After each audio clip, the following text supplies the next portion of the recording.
This is the story of Uncharted in 3 minutes. Let's begin. 1000 BC, King Solomon utilizes the biological weapon known as the Ubar hallucinogen against his enemies. After experiencing its mind-altering powers for himself, he deems the weapon inhumane and bans it inside of the vessel of brass. The vessel is dropped into a cistern in the city of Ubar, where it is forgotten, until its contents leak into the water supply and drive the citizens of Ubar mad. 700 AD, Spanish bishops load Spain's great treasures on 7 ships and sail away to prevent them from being captured by rising enemy forces. 1177 AD, Spanish conquistadors discover the fabled treasure of El Dorado in the jungles of the Amazon and transport it to an uncharted island. The treasure mutates them into zombie-like monsters called descendants. 1271 AD, explorer Marco Polo discovers the lost city of Shomhala and finds the mystical Sintamani stone, a relic that grants invincibility.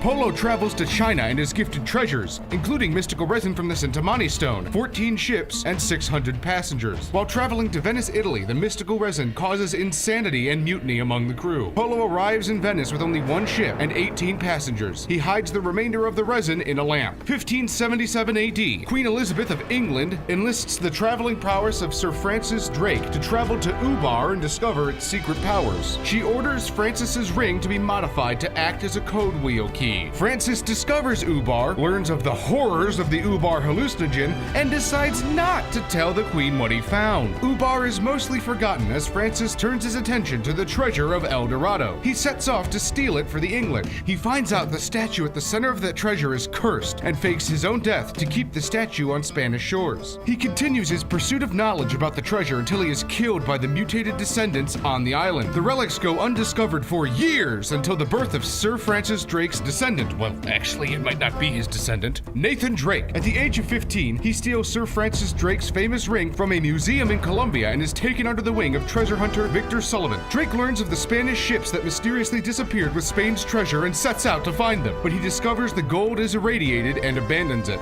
Drake exhumes Francis Drake's coffin with his friend Elena and discovers Francis faked his own death. He learns from Francis's diary about El Dorado and sets off to find it. Upon its discovery, Drake and Elena fight off the mercenaries, warlords, and the zombie-like descendants before learning of the statue's curse and leaving the island with other treasures. Drake is hired to steal Marco Polo's lamp from a museum that sets him on a new mission to the Sintamani stone in Shomhala. He fights off mercenaries and warlords again and stops the stone from falling into the wrong hands. He then blows up the ancient city. He later marries Helena, but the relationship soon strains and they part ways. 2 years later, a woman named Catherine Marlowe steals Drake's ring and sets off the events that lead to Drake in the ancient city of Ubar. They find Marlowe but fail to secure his ring as the city topples down around him. Nate returns home and reignites his marriage with Elena. And that's Uncharted in 3 minutes. I'd like to thank you guys for watching on the way. If you liked the video, make sure to subscribe, comment, and like it down below. I got a bit of a question for you, although it's a little bit unrelated. What's your favorite ancient holy relic? Like Indiana Jones and the Lost Ark or the Holy Grail? I think personally my fabled lost object would be Excalibur. Kind of the legend of the sword and the, how it was pulled from the stone. Yeah, I don't know.